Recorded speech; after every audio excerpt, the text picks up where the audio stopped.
영상 시작하도록 하겠습니다. 이번 주는 91페이지부터 97페이지까지 해서 내용을 보겠고요. 이번 주는 영상이 3개가 아니라 2개입니다.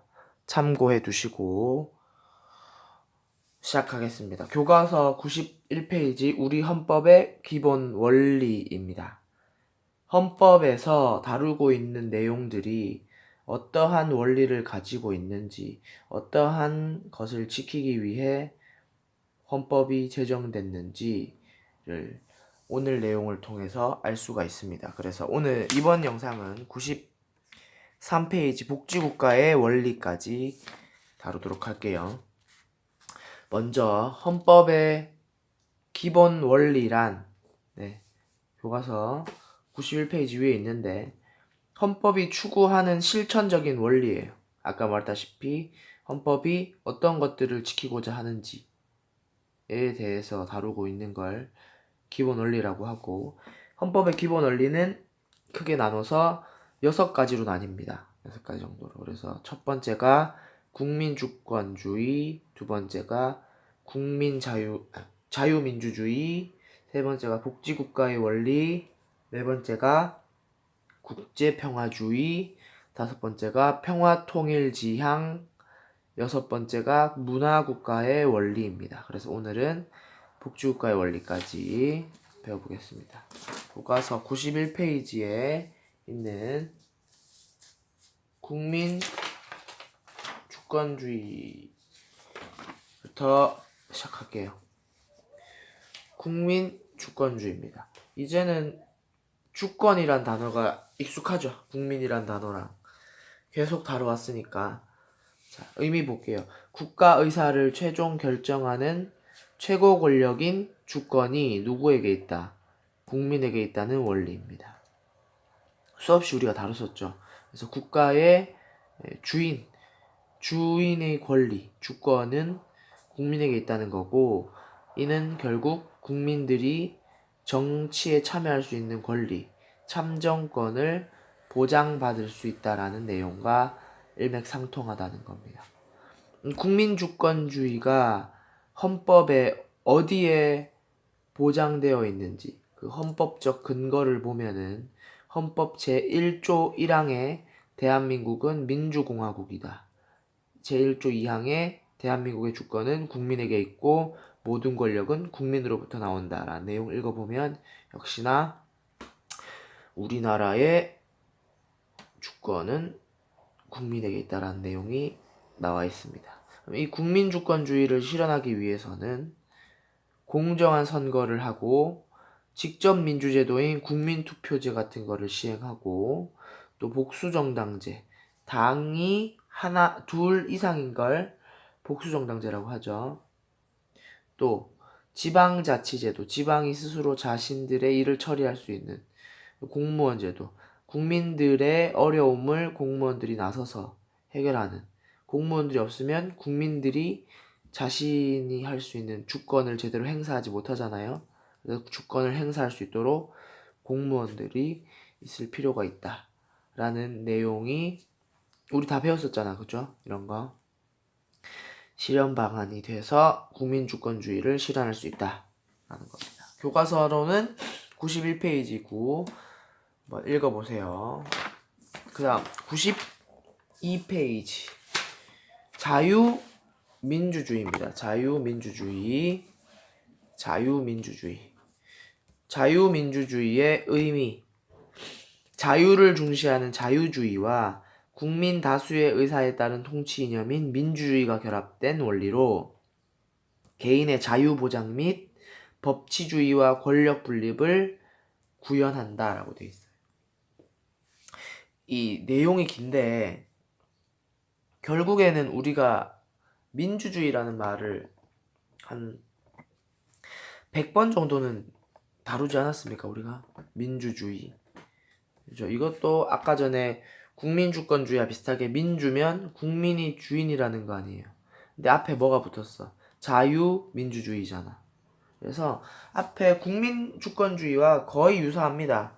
그래서 권리, 주인된 권리는 국민에게 있고 국민은 뭐가 보장돼야 된다?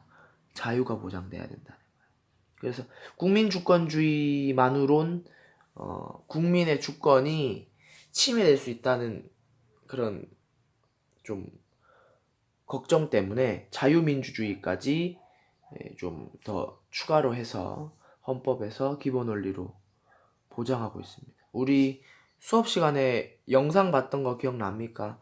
영상에서 왜 어떤 나라, 아프리카의 어떤 나라는 군주 민주주의를 시행했었잖아요. 기억나요? 왕이 있고 민주주의를 한다. 말도 안 되잖아. 그러면 국민 주권주의 혹은 자유민주주의 요런 거 하나만 만약에 보장했을 경우에는 이 국민 이 주권을 가지고 있다 라는 말만 내세우면 되거나 혹은 자유를 가지고 있다 라는 말만 내세우면 되기 때문에 말도 안 되는 군주 민주주의 같은 끔찍한 혼종이 발생할 수가 있습니다. 그래서 국민주권주의와 자유민주주의 두 가지를 통해서 이 두 가지들을 통해서 국민에게 주권이 있고 자유를 보장받는다라는 내용을 좀 더 확실하게 내세울 수 있죠. 그래서 자유민주주의는 헌법적 근거가 이 헌법의 전문에 자율과 조화를 바탕으로 자유민주적 기본질서를 더욱 확고히 하여 정치, 경제, 사회, 문화의 모든 영역에 있어라는 문구가 있는데 이 내용에서도 보다시피 자유민주주의를 의미하는 문구가 들어가 있고요. 또 구체적으로 헌법 제4조에 자유민주적 기본질서에 입각한 평화적 통일정책을 수립하고 이를 추진한다 라는 내용. 제8조에 정당은 그 목적, 조직과 활동이 민주적이어야 하며 라는 민주라는 말이 들어가서 자유민주주의를 헌법에서는 추구하고 있다라는 걸 알 수가 있습니다. 또 이 자유민주주의를 실현하기 위한 방안으로는 첫 번째, 국민의 기본권을 보장하는 거예요. 국민의 기본권. 많이 우리가 다뤘었죠. 자유, 평등 등등등 해서. 그리고 두 번째, 권력 분립. 국가가 권력을 가지고 있으면 그 권력을 적절히 나누어야 한다. 그 내용이 교과서 92페이지 몽테스키웨의 권력 분립 제도로 나와 있습니다. 권력은 왜 분립되어야 돼요? 이거 많이 다뤘는데. 권력이 집중되어 있으면 어떻게 돼? 그렇지. 이거는 국민에게 권력이 가지 않을 가능성이 높잖아. 권력이 집중되면 결국에는 권력자가 생기고 통치하고 싶어지고 독재가 생기니까 그 권력들이 한 곳에 뭉쳐지지 않게 몇 개로, 세 가지로 삼권 분립을 한다는 거야. 입법부, 행정부, 사법부. 그래서 입법부에선 법을 만들고, 행정부에선 법을 실행하고, 사법부에선 법을 판결하고, 그래서 세 가지로 나눈 권력 분립 제도가 국민의 자유와 국민의 주권을 위해선 반드시 필요하다라는 거. 사법권의 독립 또한 권력 분립 제도와 일맥상통하는 것으로서 대통령이라도 판결을 따라야 하죠. 그래서 사법권의 독립, 법치주의 지향. 그래서 법치주의란 교과서 우리 배웠었던 거죠. 법치주의란 법을 통해 통치한다 라는 내용으로서 역시나 자유를 보장하기 위한 실현 방안입니다. 마지막 교과서 93페이지에 복지국가의 원리 볼게요. 복지국가의 원리. 복지국가의 원리 의미 국민의 기본적 생활 수요를 보장하고 국민의 생활 여건을 조성하는 것이 국가의 책임이며 그것에 대한 요구가 국민의 권리로 인정되는 원리를 복지국가의 원리다라고 했어요. 의미가 이 말이 길지만 결국에는 국가가 뭘 해야 된다. 복지 정책을 펼쳐야 되고 복지 정책은 누굴 위한 정책이야? 국민을 위한 정책이다. 사회권을 보장받아야 된다. 국민이 라는 내용인데 사회권 뭐였어요? 교과서 87페이지에 헌법에 의의할 때 우리 배웠었다. 생존권적 기본권 해서 국민이 생존을 유지하거나 인간다운 생활을 보장받기 위해 필요한 권리다라는 거야. 국민이 아까 전에 앞에 봤듯이 자유민주주의에서는 자유권을 중시했어요. 자유로운 삶. 근데 자유로우면 다 되나? 사람이 사는데 자유롭다고 다 해결이 되고 행복할까?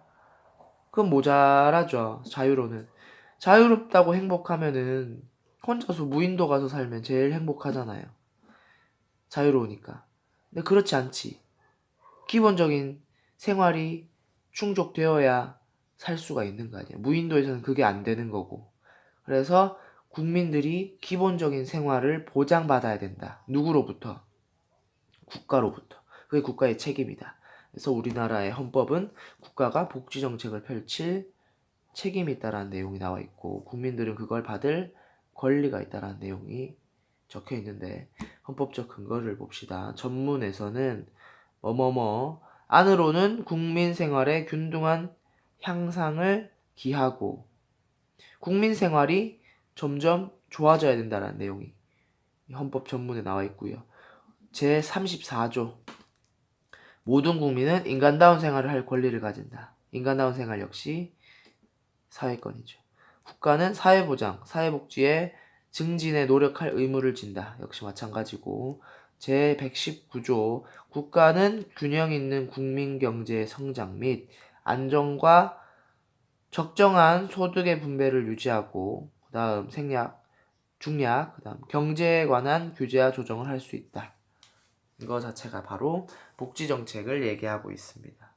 그래서 국민들을 위해서 여러 가지를 국가가 해야 된다는 내용이 헌법에 나와 있고 어떻게 이 복지국가의 원리를 이루느냐 실현 방안 사회적 기본권을 보장한다. 사회보장제도를 시행한다.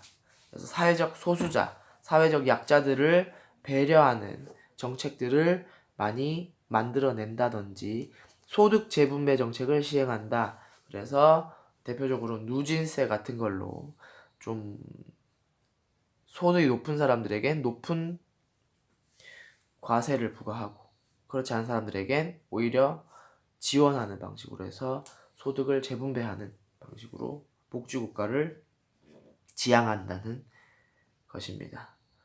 자, 그래서 93페이지까지 한번 다뤄봤고요. 교과서로는 한번 읽어보면 되겠습니다. 자, 여기까지입니다.